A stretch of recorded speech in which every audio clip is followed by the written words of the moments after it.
question from Charlie, who is coming back from a traumatic injury, and he's lost his jiu-jitsu mojo. So he says that, first off, he kind of asks me in his message what the best way to ask me a question is, and that's something I get a lot. If you guys want to ask a question, the two best places are probably email, which you can get by joining my email list, links are down below, or Instagram. Those are the two I probably check the most often. You can also put a comment down below if it's not too personal. If it's personal, one of those options is probably better. But if you just have a random question, you can also put it down in the comments below, and I go through those a couple times a week and try to reply back and save some for questions. That said, here's his question. He says, about a year ago, I got my nose broken in sparring, and ever since then, I haven't been the same gunslinger. I've become really gun shy and afraid of getting hurt, and even in light sparring is nervous about getting hurt. He says, and worse, I feel like I've lost my love for combat sports. Training just hasn't been the same ever since. Do you have any tips, ideas, or advice on how to get my mojo back? So, Charlie, thank you for the question, brother. And I have some ideas that might be useful to you because I went through the same thing. Back in 2014, I had a pretty gnarly nose break. Happened from a freak accident. I've never seen it happen before or since, and it happened to me, right? So I was training with one of my guys here on the mat. I was actually right here. This is my favorite spot to train, is on this section of the mat. But I was training on the mat, and I was shooting in for a fireman's carry. So we were doing takedowns that day. I had the grip on the lapel, and I dropped in, and I'm shooting under his leg. And as I was shooting, I was at the side angle, right? Well, my opponent, or my training partner, blue belt, he lifts his knee up real quick, just pops his knee up, and boom, hits me right in the nose, right here. I have no idea why he did it. He has no idea why he did it. I suspect that he was getting ready for an MMA fight, so that probably was just a trained response, and he saw me shooting, boom, nailed me right in the nose. So it hits, and I drop immediately. I was like, oh man, that didn't feel good.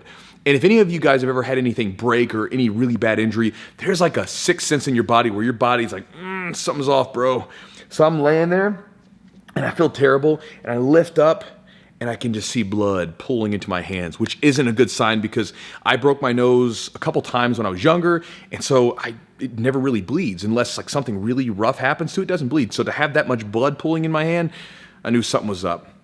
I raise up and look at my students. So here's the mental picture. I'm in a turtle position. I'm laying down like this.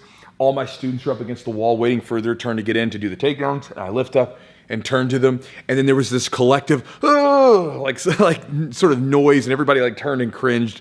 So I knew it was rough. I get up, I look in the mirror, and like my nose is like over here on the other side of my face. Had to go have surgery on it to get it like locked back into place and protect it. Now, when I came back to rolling, I waited a long time before I started rolling. I was teaching class pretty quickly and drilling a little bit, but before I came back to rolling, I waited a long time because I didn't want to risk it. I remember going to the doctor, and when he was taking out the dissolvable gauze out of my nose, which was kind of like the end of the whole procedure, he was even asking me, he's like, so are you going to, as he's doing it, he's pulling the gauze out, he's like, are you going to keep doing this wrestling stuff? And I was like, well, yeah, doc, it's kind of how I make my living. And I remember his response was so funny. He just kind of looks at me and goes, huh, kind of like, that's weird and strange or whatever else. Anyway, so he tells me I need to wait this many weeks. I forgot how many weeks it was. Wait this many weeks to get back. So I do that. But I remember coming back after that waiting period. Dude, I was so nervous because I didn't want to get my nose broken again, right? I didn't want to deal with that. And so I was so protective of it. And so this is the first thing I want you to think about, because this is something I've dealt with before in my life where anxiety is a bitch, bro. One little thing happens and all of a sudden you can become anxious about it. So in my situation, right, I'd been shooting in on takedowns and wrestling since I was 15 years old. So at the time, almost half of my adult life, when it got broken, I had been shooting in for takedowns. And not once had I ever had anybody hit my nose like that. Never once. I've never even seen it happen in training. I've seen it happen in MMA fights, but not in training. It happens once. And all of a sudden, my ability to train, the landscape of my training is completely altered because of this one instance that took like 5 seconds to happen, right? Like we're grappling, boom, changed everything. Just that short little few seconds of training changed almost 2 decades of training for me. Crazy, isn't it? And that's the part about anxiety you got to realize. It's a mental hang-up, bro. And I've had this with multiple situations in my life where, something happens or a perceived something happens, and all of a sudden the whole situation becomes an anxiety mess for me. My way of getting over it, and this is what I do, so maybe this could work for you, is whenever I have a situation like that, especially where I know it's a mental thing, because even like you've been training for a while and you never had this happen before. It happened once. It's probably not going to happen again, statistically speaking, right? It could, but probably not going to happen. And even if it did, you didn't die. I didn't die. We're okay. But you don't want it to happen again. If you know this, for me, I like putting myself in the situation to resolve the situation in a sort of incremental fashion. So when I came back to training, I started grabbing my training partners that were a little bit more controlled, the guys that I could really trust not to like destroy my nose accidentally, right? And I started rolling with them first, kind of easing myself back into it. And then I started drilling my takedowns with no resistance, just going back and forth. And then I started doing takedowns and like sort of flowing takedown drills with my training partners, and eventually worked my way up slowly until I was doing full takedown rounds and full rolls. And again, it took a little while, it took a couple months for me to really get to the point where I felt comfortable again, but I did it. And that's how I did it. I got my best training partners and worked myself incrementally.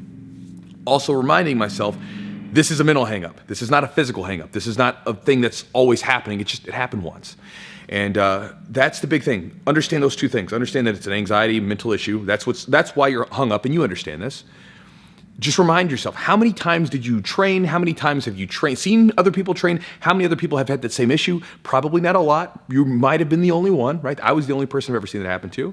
And then from there, find ways with people you trust to explore the boundaries again, right? Find some people that you know you can have a good roll with that aren't too crazy and spazzy, and start to open up and try to become that gunslinger, as you said, you used to be.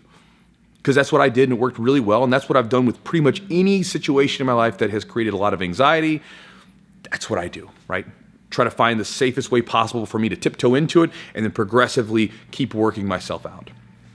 So anyway, Charlie, good luck with your training, and hopefully the nose doesn't get hurt again, and hopefully something in the video is useful to you.